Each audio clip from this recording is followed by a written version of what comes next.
Finale de la Ligue des Champions 2012, victoire à l'arraché de Chelsea avec un étincelant Didier Drogba. 88e minute, le duel entre Mario Gomez et Didier Drogba tourne à l'avantage de l'Ivoirien. D'une tête décroisée, Super Drogba offre l'égalisation à Chelsea dans les ultimes instants de cette 20e édition de la Ligue européenne des champions. Le buteur des Blues répond à la tête piquée de Thomas Müller qui a ouvert le score pour le Bayern de Munich. L'ambiance est plus qu'électrique dans les travées du stade du Bayern. Très présent dans cette opposition, Didier Drogba montre la voie du succès à Chelsea, une équipe malmenée par l'armada offensive du Bayern. Après avoir fait jeu égal avec les Bavarois, Chelsea recule et laisse l'initiative du jeu au Bayern. À plusieurs reprises, la défense de Chelsea est prête à craquer, mais les attaquants du Bayern se montrent maladroits, se payant le luxe de rater un pénalty dans les prolongations. Arrive l'épreuve des tirs au but. Le dernier tir est dans les pieds de l'homme-but de Chelsea. Sans trembler, Didier Drogba, qui n'est pas exempt de toute reproche sur le pénalty du Bayern, prend à contre-pied le gardien munichois. Chelsea est sur le toit de l'Europe. Le trophée tant convoité tombe enfin dans l'escarcelle de Didier Drogba, qui gagne un titre majeur et écrit par la même occasion son nom en lettres d'or au panthéon du football mondial. Nous avons choisi de vivre cette opposition dans un lieu public. Nous avions le choix entre aller chez l'habitant ou dans un restaurant.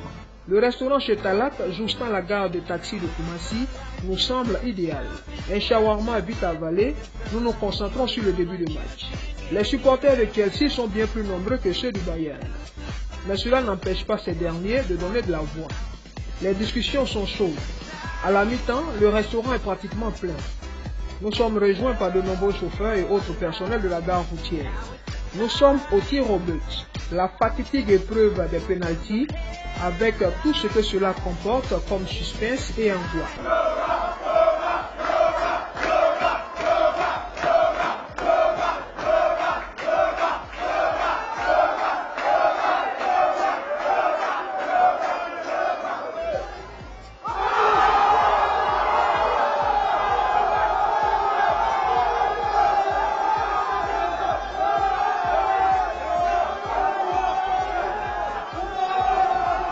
Le match est terminé.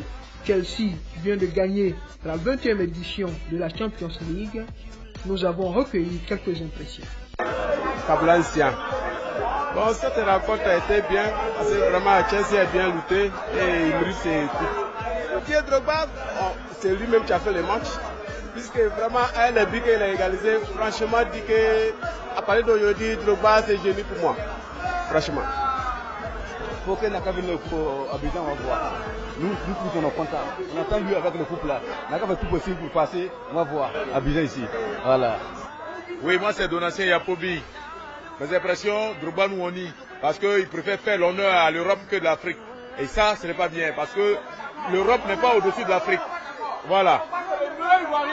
Drogba c'est le meilleur. Non, je ne suis pas d'accord. Je ne suis pas d'accord avec la réaction de mes frères. C'est-à-dire, nous d'abord avant l'Europe. L'Afrique d'abord avant l'Europe. Point. Voilà, voici les impressions. En Afrique, ici, nous, on va le donner le ballon d'or. Moi, c'est M. Yara. Je m'appelle Abdul Malik Yara. Je ne suis pas un Anango, je suis un Burkinabé. Drogba est mon joueur préféré au monde. Il est le meilleur joueur au monde. J'ai toujours joué derrière lui. Même s'il ne remporte pas la CAN pour nous, en tant qu'un joueur, demain il va remporter la CAN en tant qu'un entraîneur en Côte d'Ivoire. C'est le joueur le plus préféré au monde. Désigné l'homme du match dans cette finale opposant le Bayern à Chelsea, Didier Drogba aura trouvé enfin les arguments solides pour séduire Dame Coupe. Et en plus, c'est une très grande dame, la coupe aux grandes oreilles. Sorti avec une défaite de la finale de la dernière Coupe d'Afrique des Nations, Didier Yves Tebili Drogba gagne à 34 ans la Coupe d'Europe des champions.